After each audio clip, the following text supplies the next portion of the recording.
Welcome to U.S. Rugby Happy Hour Live. Interviews with the biggest names in American rugby. The New England Free Jacks, Major League Rugby champions. One-on-one to score. Here are your hosts, Bill Baker and that other guy. Hello, everybody. Thank you so much for tuning in to U.S. Rugby Happy Hour Live. I am Bill. This is John Fitzpatrick. Fitzy, how's it going, buddy? Good. As the other guy, I'm still getting used to that, but I'm okay. Yeah, well, it's not changing. I don't have the budget to do a new open, so... Well, then I quit. I'm out. You're out. It's Bill Baker and just stops. Well, the other guy works. I can get someone else. It doesn't matter. It's still the other guy. The heat could cut out like that one game. Right. Right. Jeez. The heat can cut out. How you been? It's been a week since we last spoke. An exciting week. A lot of fun rugby action. Yeah, you know what's funny? It's I'm actually happy to see the USA men announce the actual details for the Romania match in Chicago. So it's fun. It's great to finally see that. And I nearly was able to change my schedule to get to DC for the Scotland match. Unfortunately, it's still looking like I'm not gonna be able to make it, but working on it. I should be there. I'll be there. Should be. It's your backyard. You better be there.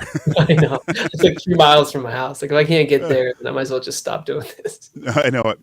All right, we have a lot to talk about tonight. Some big news with USA Women's Rugby going on with the WXV and potential Rugby World Cup, involvement, that kind of stuff. So we want to talk to the head coach soon. But quick, let's get some business out of the way. We do really want to thank QuickTap for sponsoring our show.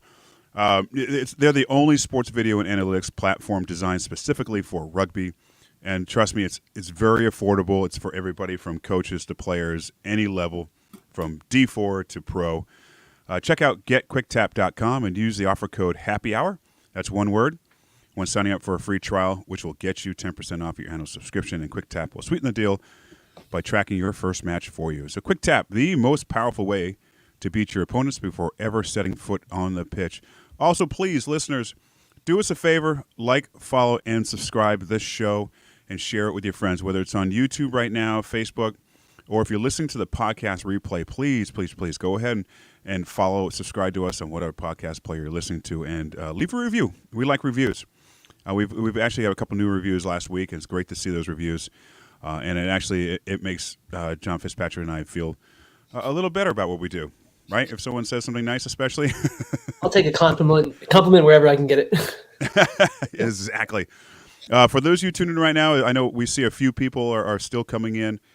We do appreciate comments. And you have questions, please drop the questions in the comments sections of YouTube and I believe Facebook as well.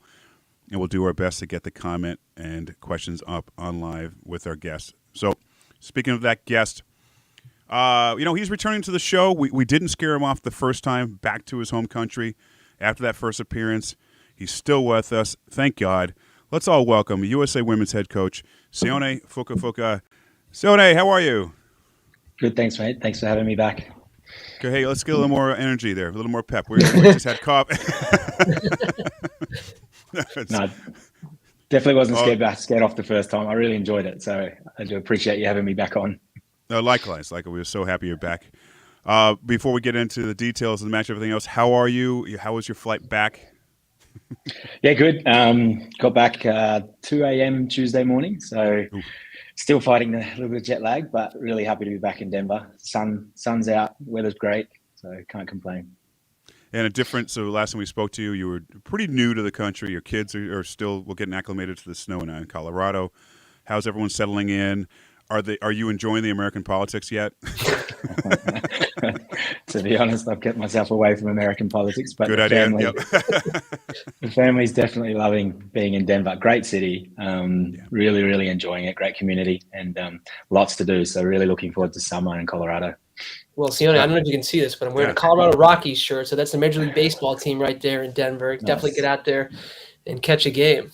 Yeah, definitely want to get to the Rockies, also the Broncos, obviously the Nuggets. So pretty cool town. Yeah, Denver's a great town. All right, first question, and then we're going to get back to the beginning of the match and everything else. Trailing 20-8 at half against Australia, what did you tell the squad in the locker room at halftime when they stormed out and completely took control of the match?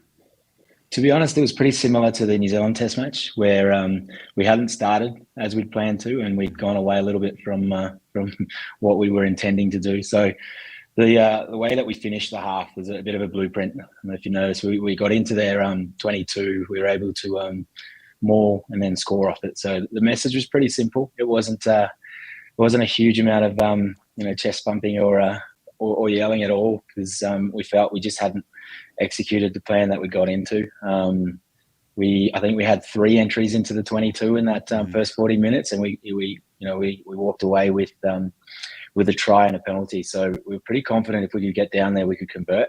Must say, really impressed with the forward pack, and obviously our set piece coach is at halftime that going in with that maul try, our fly half Mac asked the forwards if they were pretty confident at mauling from deeper. Forwards answered yes, definitely, and that was the blueprint. So what forward's going to say no to that?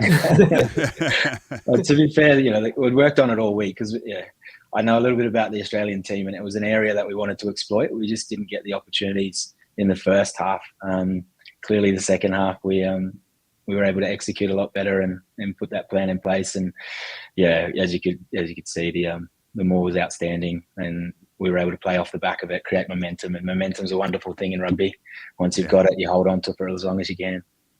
Well, and speaking of that, you punished Australia through the maul, and in meters gained. Is there a stat on meters gained after the maul? It felt like you were anywhere in the pitch, you were just controlling it from there. And you said was that the game plan going in? That's where the strength was coming from. Yeah, so we knew our set piece was an opportunity to put Australia under pressure. And then clearly in the first half, we hadn't done that as consistently. One time we had it in the 22.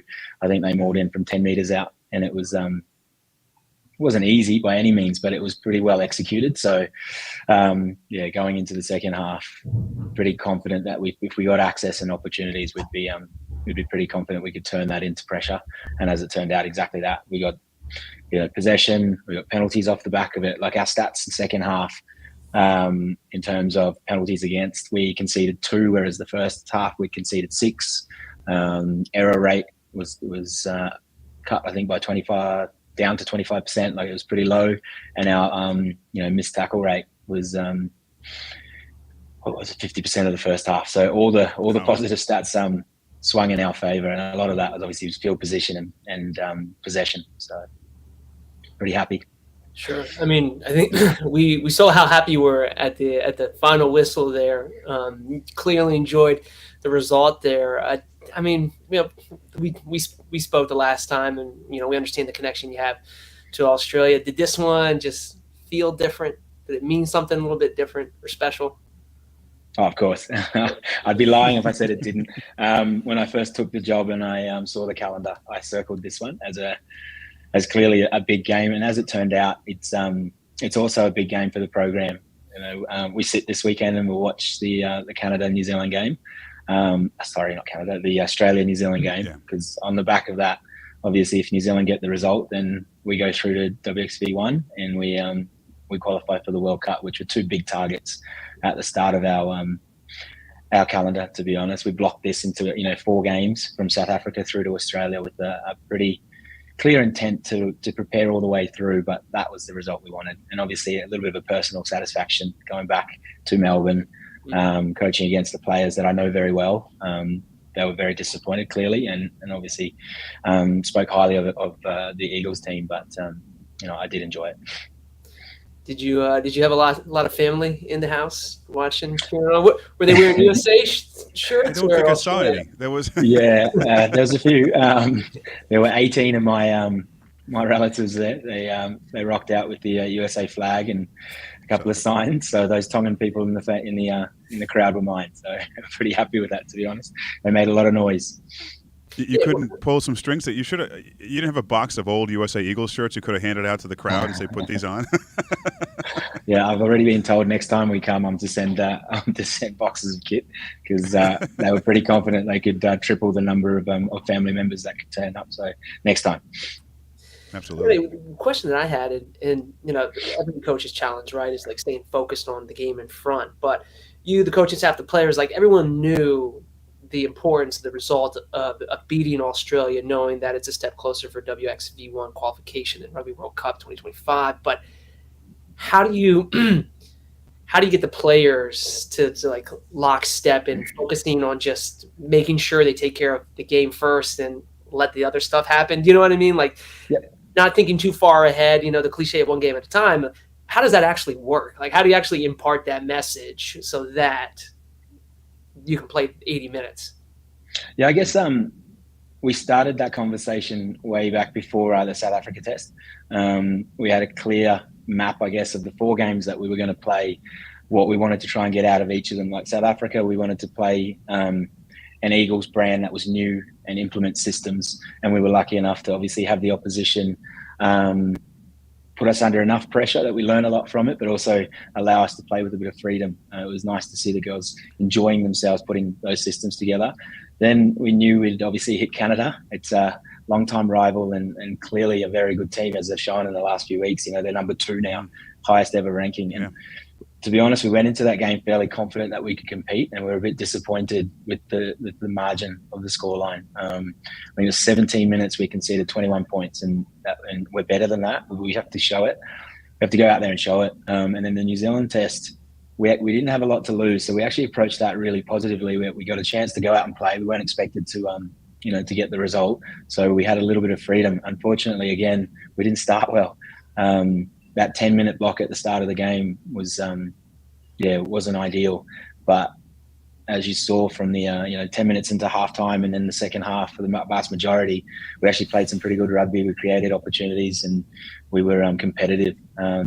So going into the Australia test, the theme for the week was process equals outcome. So exactly as you've described it, like we knew what the result would get us, but we had to make sure that we put in our processes. And even though we'd suffered 2 pretty substantial losses as a group, as a squad, we were pretty confident we were building, and there were glimpses of really positive rugby in there. We just needed to string that together. And what we asked for was 80 minutes, and that's exactly what it took. That last 2.5 minutes after the scrum, then we held the ball for 2.5 minutes. And to be fair, like, that's got to be a massive credit to the playing group, because that's a scenario we hadn't practiced, we hadn't put in place. They were led really well, communicated well out there, and closed it out nicely. I can tell you, I was writing every phase in the box, just making sure that what we were doing was obviously legal and didn't give them possession. But also, what I was really excited about is each possession went forward, so we didn't pack up shop and stop playing. It was probably a couple of phases right at the end that probably was the case. But for the vast majority of that 2.5 minutes, we actually played. Georgie Perez made a little line break down the side. I thought she was going to go. Yeah, no, right. That would have been the best way to finish it off, because it would have taken a bonus point away from Australia. But I'll take the win any day of the week. So. Well, let's talk about the second half for a second. Let's go into some details here. I mean, how important was it for your team to come out and score first and early? Hope Rogers, I don't know if she had those moves. That little spin move to put that ball down, how important was it to get those points first and early? Oh, I think, from the context of the game, we went into the half being scored against. So, we needed to be first.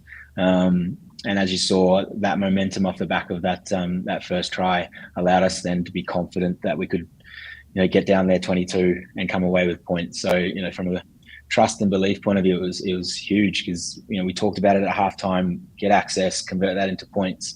And when you can see that on the field and you can see that belief in the playing group, then I think it was 2.5 minutes later, we were back again. So massive. And speaking of Hope, almost, well, you'd probably say best player on the field, played 75 minutes as a loose head prop, got through a mountain of work, but it wasn't, one-off carries. There was footwork in there. There was, a whole lot of skill and effort. And then there's probably one thing about the USA Eagles: get within 5 meters, Hope Rogers pops up. She's 9 times out of 10 going to end up over the line. So, it was a fantastic effort from her, but also from the team to get her there. Well, I would totally dread to pack down with her as well. So, Lottie Clapp's try, spectacular play with Olivia. I'm assuming they've practiced that. That wasn't just a little thing that happened. so much fun to watch, and I think that's what makes these matches fun when you see plays like that. Nothing against Hopes, try whoever else, but is that play work that you're working on with the team? Small, maybe backside plays like that. I'll be honest, I'm not going to take credit where it's not due. That was off the back of Lottie and Tina having a quick conversation. Going into the game, I had a chat to Lottie around looking for opportunities, leaving her wing, making sure she sees that as an option, because we knew around the fringes Australia weren't great. I've known that firsthand for 2 years. So it was an area to look for, but that was totally her. If you look at, I think 2 phases earlier, she was off on the left wing, and as the ball transferred in, she floated in.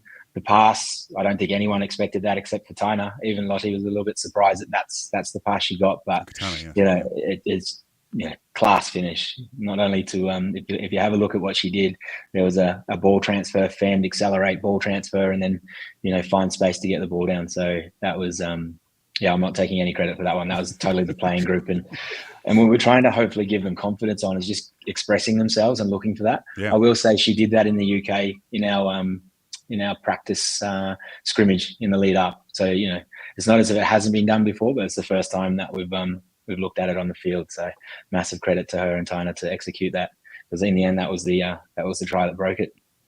And Fitzy, sorry, I know you can jump in here, but that's a good thing. It's a confidence level that the team has to be able to try stuff like that. Are you feeling that confidence level building amongst the entire program, entire team?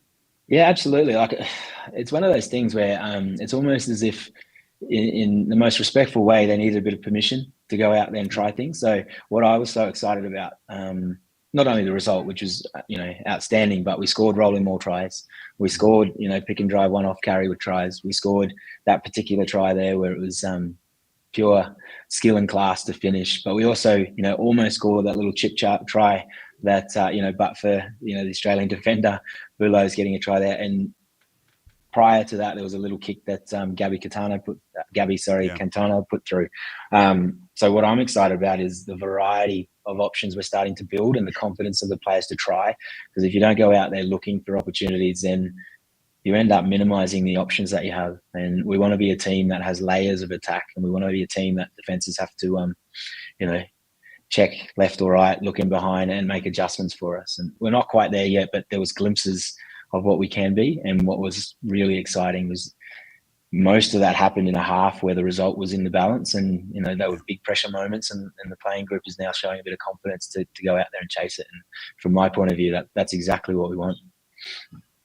Yeah, you mentioned a couple of the tries that TMO said no, the blocked kick and the chip. Exciting to see. You talked about that level of aggressiveness. Is that just that expressing yourself, particularly when the opponent is backed up? So far, those are opportunities now that the players are keying in on to see if they can try and just make a play? Absolutely. So the block kick in particular, our defensive coach, Ray Barkwell, ID'd that as an option because Australia don't block very well. They let a channel go through. And what was really great about that one is obviously we've done a post-game analysis that Hallie switched from the left side to the right side to get onto that. So she put herself in a position to make a play, and that's what's exciting. That players are looking to take opportunities and then put opposition under pressure. Clearly, the Canada and the New Zealand game were learning moments for us where we didn't quite get those parts right, but the Australian game gave us a perfect opportunity to get out there and be confident with what we've done, because we worked, excuse my expression, we worked bloody hard for 4 weeks in the lead up to that. So what you saw was a team that was confident that they put in the work, and they just needed to go out there and make plays and execute. Yeah. So there was the Hingano. I'm sorry, I don't think I pronounced her name correctly. Her try puts it away, right? Her third or fourth 15s cap. She's 15. She's 7s. Are you pushing her to, stick it out 15s full time, or? To be honest, it's more about a collaboration with the 7s program. What you see there is, both her and Autumn have come in extremely well prepared. They're in a full-time program, and clearly they've got some pretty special abilities. Like Mata, for one, the ball finds her. She's one of those players that, even in the Canada game, I think She had two line breaks, almost led to 2 tries. So, pretty special from a young player without a lot of experience. I would love to have her full time, but at the same time, she's in the sevens program, and that's a great thing for her because she's in a full-time daily training environment. What I'm more excited about is the opportunity for more sevens players and 15s players to cross over. I think, I think I may have mentioned it the first time we spoke, for the USA Rugby, whether it's sevens or 15s to be successful, we need the best players out on the field representing the Eagles. And yeah, we're pretty lucky to have both Autumn for the first 2 games, and then Mata definitely for the 3. Mm-hmm. It was a nice way for her to sign the game off, I thought. So, speaking of signing the game off, I don't know if this scared the crap out of you as much as it scared me, but kicking into touch to end the match, barely clears it, and I see the Australian player ready to grab it and run the length of the pitch to win the match. Please tell me I didn't. That scared the crap out of me. Yep, you're not alone. I think 30 players, 11 staff, everybody was watching that, hoping that it would, it won't surprise you that Mac and I had a brief conversation in the change rooms about potentially next time kicking it as hard as she can, as far as she can into the stands. So she was pretty confident, but I don't know if everybody else was. Just say, listen, I like my dark hair. I don't want grays sooner. I want to wait a while. Okay. So let's jump into some of the players. You mentioned her. The first player I want to talk about is Australia's fullback. I think she's playing fullback, Caitlin Halsey. 17 years old. At that age, playing on the world stage. I mean, what does that say? I mean, I guess for Australia's game, but also the women's game. I couldn't imagine her nerves level playing at that level at that age. Well, to be honest, she's pretty calm and composed. She was in our squad and program last year. We felt she wasn't ready. It's a bit of maturing to go. But she played a full season last year of Super W. She'd been in 2 camps. She was in the Australian Youth Sevens program. So a lot of talent. Just needed that little bit extra maturity. And I thought in Super W this year she got that. She looks like a very mature player. She's obviously physically well put together in terms of one of those big rangy fullbacks with a fair bit of physicality and a great kick. You wouldn't know that she was 17 if you spoke to her and you had a bit of time with her, and that's exciting for her because the future obviously is possibilities are endless. But it's also exciting for women's rugby that young players, and Caitlin's played league and union in Australia for a long time since she was I think 5 or 6. So it shows you the level of development that is possible if girls start young, and hopefully that inspires more young girls to go out there and start rugby, because the earlier they can start, the more experience they get, and then fingers crossed that translates here to the USA as well. And you have the young and Caitlin, and don't tell her I said this, but the older and Kate. Experienced, I think, is the word. Experience, yes, that's it. The experience of Kate Zachary returning to the mix. I had her at flanker. What's the importance of having Kate's leadership and play in the first 15? Oh, I think you guys probably know pretty well. Kate's a stalwart in the USA program, but like, to give you further context, and she'll be embarrassed for this. Like, she worked pretty much from the day after she was day after South Africa to get ready for this. But it was an outside chance, but clearly we were both, her and us as the staff, were willing to push. And it wasn't until Tuesday that she got the all clear to play. Probably not surprising to you, but the bone in her foot was still fractured. So there's potentially surgery ahead for her. But the fact that she was willing to push herself so hard says everything about her passion for the team. And then the importance of having your captain out there. In addition to Rachel Johnson, Tess Fury, and the leadership group, just allowed us to have some, mature heads, we'll say mature, experienced heads on the field. Because I don't know if you look back at that first half, there wasn't a lot of panic. Even when we were under pressure and conceding points, the messaging that was coming back from the huddles was pretty positive, to be honest. So a big part of that has to be obviously on the back of Kate's experience, but also the leadership group in general. They've been fantastic this season, so I'm really enjoying what they're putting out there for the team. Now, Sione, when I was watching the match, And when Kate came off, I don't know if I have the minute right. It was either 59th or 60th minute. I swore she said it took me off too early to one of the players, or she mounted or something. But you can tell she wanted to stay out there a little bit. I have to go back and watch the replay. But I swear she said that. She probably did. Like, to be honest, and that's again testament to Kate, but also to the vast majority of the players. No one wants to come off. But they were enjoying it. They were playing well, and clearly there's a connection within the playing group that's pretty tight. We had a plan, and she fulfilled a big part of that. The excitement of bringing Frida on in place of her was, it was part of that plan. But this week we spoke about our bench being a point of difference, and we borrowed, I should say, from the South African World Cup team, and we what's the word, labelled, if you like, our 16 through 23 as our bomb squad. Their job was to come on, make a difference, but don't just finish the game, add value. And it was, in hindsight, disappointing from the players' point of view, not being able to get the last 3 changes on until the dying end of the game. But as I said to the whole group, like, they were on the field when it really mattered. Like, if Australia gets that that turnover and they go long and then score there, it's a very different complexion this week, right? Like, we're unlikely to be a chance of going through, where those 23 players all contributed, and that was huge. So Kate not wanting to come off is actually a good thing, because it shows how much she wants to be out there. Mm-hmm. Yeah. Let's talk about one more player, and we'll move on to the next match here that you're not involved in, but it's very important. You mentioned her earlier, Gabby Cantorna moved her to the centers. Her kicking accuracy has improved recently. Can you talk about why that move to the centers?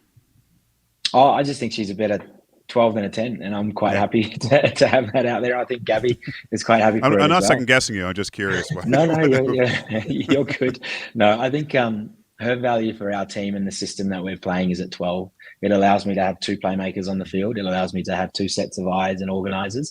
And as you'd see in that second half in particular, while Mac's driving and the point of contact in terms of organising and calling, it allows Gabby to then be that second organizer, that second receiver, and the ball moves, which is nice. And then you layer that in with her ability her short kicking game is outstanding, and that's an area we want to keep building and keep developing. And then you put in the goal kicking, obviously a bit harder this game around. We didn't give her many easy shots, but her ability to convert 5 points into 7 points is huge going forward for us. Now, in the past, Fitzy, she's well known for giving previous coaches a hard time. Have you experienced that in a fun way? To be honest, no. Okay. Yeah, no, Gabby. Well, you'll have to get her on and ask her personally. Yeah. But no, I thought we've got on really well. Okay. They get on really well. I think they get on almost too well, where she's able to give the coach a hard, just get on him in a fun way. Yeah. Okay. No, from that perspective, I think she's holding back. So come back to me after WXV, and that might be different. At the moment, we're doing pretty well as it is. Good. Yes, I just wanted to ask quickly. Hope Rogers, was that just like calf cramps at the end of the game there? Anything serious. No, Hope's played a lot of minutes, not only for the Eagles but obviously for a club as well. She's so important. It's sometimes to her detriment. We kept her on the field for a fair while in that New Zealand game, and she got a strain in her calf. So taking her off was part of the plan, probably a little bit earlier than intended, but the scrum penalties went against us, so we held her out there for a couple of extra minutes. But it was precautionary. She's got a bye week this week with Exeter, which is great because it gives her an extra. What does that make it? 12 days before she plays again. But no, she'll be selected next week, and then hopefully go deep into their season with Exeter. And fingers crossed they get to the final. And there's a few Eagles playing in that championship. Let's move on. This Saturday, a match you'll be watching. From a USA Women's Eagles perspective, we need Australia to lose to New Zealand. Australia better than most. What are their chances, do you think, in that match? I think history says it's going to be pretty hard. Australia is yet to beat the Black Ferns, and then you can look at it two ways. Canada's either done them a massive favour or awoken the sleeping giant, because New Zealand won't want to have a performance like they had last week, 2 weeks in a row. So it'll be tough for Australia. I think they'll approach it similar to what we did with the New Zealand game. That there's nothing really to lose for them. They can go out there and play with a bit of freedom. And, from my experience with the group last year in the, not last year, 2 years ago in World Cup, that's exactly what we did. We went to Eden Park, 46,000 people, very few of them supporting us. So it was great because the girls just got a chance to go out and play quick taps, changing up the picture a little bit, and we found ourselves 17-7 up at halftime. So you never know, but it is a huge task, especially after the result. Canada never having beaten New Zealand before, so I can imagine they'll be hurting, and their pride will have been pretty bruised. So the likelihood is they'll be coming out firing against Australia this week. And you're looking, obviously, hoping Australia loses, and this puts you. What am I trying to say here? You reached those goals, or some goals that you set for this team, WXV1 and World Cup. I mean, there's a lot this Saturday that USA and your program can take away from this. Are your goals? I mean, are all your goals in line right now? When you took over the program, you had all these goals. This isn't just 1-2 steps. I mean, this must be a few steps forward as far as the WXV and the World Cup. Oh, absolutely. So the plan is a 2-year plan, World Cup. So if you backwards map off that, these were the first two opportunities that we had.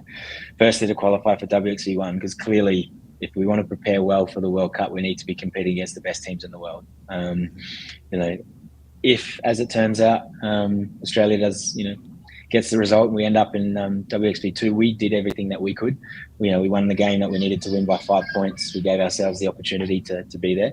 However, we're pretty confident that we're likely to be in Vancouver in September, October. So from that perspective, we've ticked off the first two boxes on the path to World Cup, but there's still a whole lot more to achieve from that. As I said to the playing group, and I'm sure you guys will be aware of this, that can't be the final step. It has to be the first. We've been good enough to beat a team that was ranked 5 places ahead of us in the world rankings, which brings us up back to 7th, which is nice because that's where we'd prefer to be, to be honest. But the challenge in front of us coming forward is obviously 2 test matches against Japan, where we want to play well and keep momentum moving. There'll be some 1, if not 2, preparation test matches into WXV, and then we get to play number 1 in the world, number 3 in the world, and obviously Ireland, who are a team on the up, having just become professional. So really, really excited about what's in front of us. But as you say, the first 2 big goals potentially are achieved this Saturday when Australia plays New Zealand. So fingers crossed. Loses to New Zealand. Anyway, a few more questions for you. Let you go. With the Pac-4 series over for you, obviously awaiting to see what happens this Saturday. Just said, what's in the immediate future for the team? What matches should we be looking forward to seeing coming up soon? Yeah, 2 test matches in Japan, 10th and 17th of August. So at the moment, players have returned back to their PWR and their WPL teams, and they'll be playing with them for the immediate future. We have a pretty extensive review process to go through, both from a feedback point of view for the players, but also from a program point of view. Like, we were happy to get where we got to, but as I mentioned earlier, the 2 games against Canada and New Zealand, we were pretty confident we could have performed better in those. So we'll go back and look at why we didn't and how we can improve on that. And to be fair, like, even the Australia game, we still didn't start well. That first 20 minutes put us under a lot of pressure. So we've got a lot of work ahead of us to try and work out those key elements. Players will be provided with key feedback, but also some remote training plans that we want them to look at. They've now had 4 test matches together as a group with the new coaching staff, so they're pretty aware of where we want to work to. And I think you would have heard it in most of the players' feedbacks. We work hard. Like, it's been a clear plan from the outset to try and develop both our skill sets, but also our physical prep. And that's hard to do in test match windows where you only have 6 days. So we get a chance now to go away and do some remote training and come back physically better prepared than we were. I know that sounds a little bit funny considering they're playing a lot of games, but they also get a chance to rest. Like some of these players have been going since basically since WXV finished last year. They went back to their clubs and we're on the grind since there. So it's a long time. So I know a lot of them are really keen to have a couple of weeks of rest and recovery and then get cracking again, because clearly that Japan Test series is going to be big for us. Obviously on the back of a positive performance, but we don't want to rest there. We want to keep building. And Japan's pretty tough to navigate. They're quick. They don't go away. They play for 80 minutes, and their technical skills are outstanding. So we'll have to be very good to compete and get results against them. Well, saying everything goes right for the Eagles Saturday, would you stick with this core group that you have right now for the Japanese series, or would you try to introduce some other players to get some experience? Yeah, good question. At the moment, we're probably going to look to introduce some new players. I think what we do have is a core group that we know a lot about. We've been able to see them firsthand. Obviously, I knew a fair bit about them as the opposition coach analysing, but I've been able to get a fair bit of understanding of the core playing group. There's also some really exciting young players that we're keeping tabs on, and hopefully, if they keep progressing that way, we'll be able to give them opportunities. But the big thing around that is clearly we're not going to give away a jersey. They have to earn it, but we want to give them opportunities to earn it, and that's the big part to it. Because I've said this a number of times, but come into 2025, we want the best 30 female women's rugby players pushing for opportunities to play in World Cup games. And, part of that is the core group. Well, part of that group will be the core group now, but there's also opportunities for players that haven't seen a lot of experience or haven't seen a lot of time to push their case. And we need to look at that, because the World Cup's going to be a tough grind, whichever pool you end up in. So you want 30 quality players. So rather learn that now than next year when it's a little bit too late. The other part to it is, and I was lucky because the test match against Australia was my 4th test match in charge. It was the Australian coach's 2nd, so we were further along the line in terms of our learning of the playing group. So really confident with our selections, really confident with the players that were on the field, that they could do the job. And we were able to go into that game pretty confident that if we played to our potential, we could get the result. Bit of a cliche. Well, speaking of 2025, and certainly I think one of the exciting developments we've seen over the last month or so has been the development of elite women's rugby, right? We'll be launching in 2025. I guess, from your point of view, do you have a preference, like where most of the women's Eagles play, whether it's here in the U.S., overseas, or is it wherever they can just play the best club competition, I guess? Yeah, we want the players playing in a strong competition that allows them to be in a really positive daily training environment. Like, the better training environment they can be in, the better they can prepare, and clearly the competition can rise from there.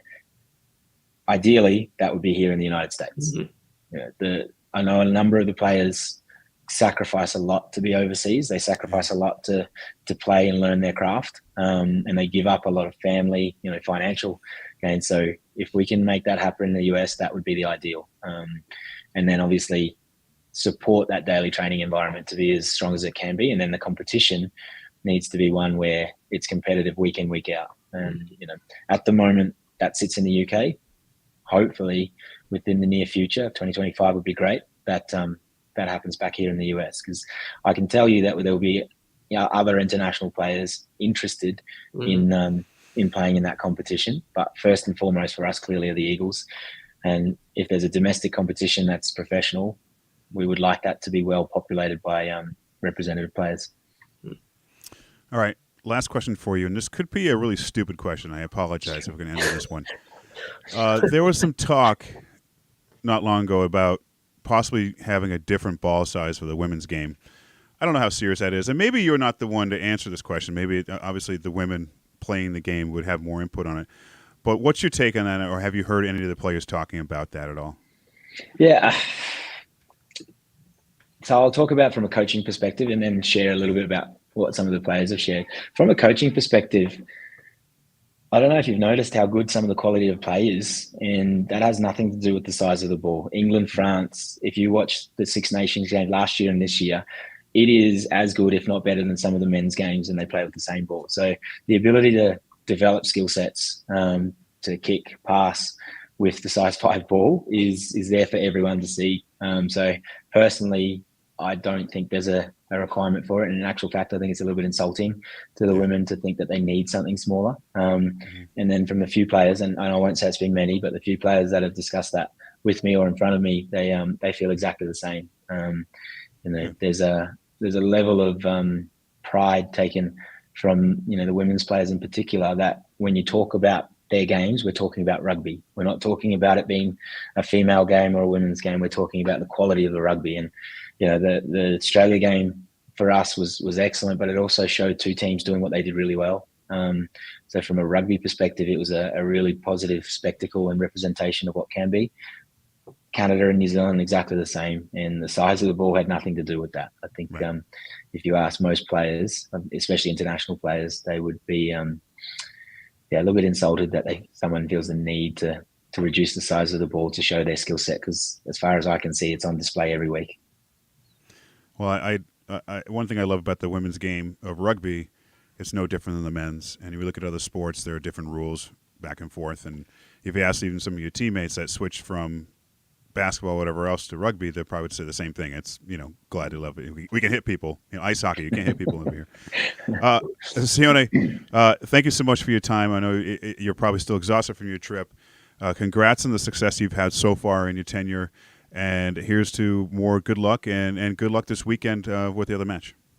Thanks, mate. Thank you for having me on. Again, I said it last time, but yeah, really grateful that you guys are sharing the platform for both men and women here in the States, and hopefully we can keep building and developing. And if we get to Camp Vancouver WXV1, obviously we'll be pretty excited to be a little bit closer. So if anyone wants to jump up over the border to Canada and support, we'd be really appreciative of it. And we'll keep building our brand of Eagles Rugby. And some of that was on show on Saturday. We'll do our best to make sure that that's the standard that we keep up to. So thanks, man. 100%. Anything we do to help, you let us know. Next time, Fitzy, you're gonna have to send me a beer as well, mate. Hey, me too. Thanks, Fitzy. All right, Sione, thank you so much. We'll chat again soon. Too easy. All right, I cut him off again. The last you person did. I cut off. Man. I'm gonna just stop. I'm gonna wait and stare him down. Like, is he done? Oh well, that's what happens. Maybe it's just, again, I'm tired. Good conversation. You had a good conversation. Yeah, great conversation. He's I really enjoyed talking to him. Like we said, second time on the show. He's got a lot to share about the program, and so far so good. 100%. Yeah. The women have risen in the rankings. We're on the verge of being in the WXV1 and the World Cup. Mm-hmm. I mean, that's a lot of boxes he's checked off. Yeah, I mean, the simple fact that, like, should it happen, should New Zealand beat Australia as they're expected to do, the luxury of being able to approach the Japan matches with being able to mix in new players, that's fantastic, right? Like, that's going to make everyone better. So hopefully that happens, right? So that some new players can get out there, get more experience, and showcase some of the more of the players that are coming up through the pathway. So excited for that to happen. Absolutely. Yeah. All right, let's do a little business and say goodnight. Again, thank you so much to our sponsor, Quick Tap Rugby. Check out getquicktap.com and use the offer code HAPPYHOUR to receive 10% off your annual subscription. Check them out. A lot of data analytics they offer to your teams, the players from D4 to pro level. Very affordable. Check it out. Quick Tap, the most powerful way to beat your opponents before ever setting foot on the pitch. And also, please like, follow, and subscribe this podcast or this live show as well if you're on Facebook or YouTube. And again, the podcast, please leave a review, a little message, anything, and share the show with other people. I kind of forgot what I was saying there, but share the show with other people. And thanks again for tuning in. Good night, everybody. Good night, Fitzy. Good night.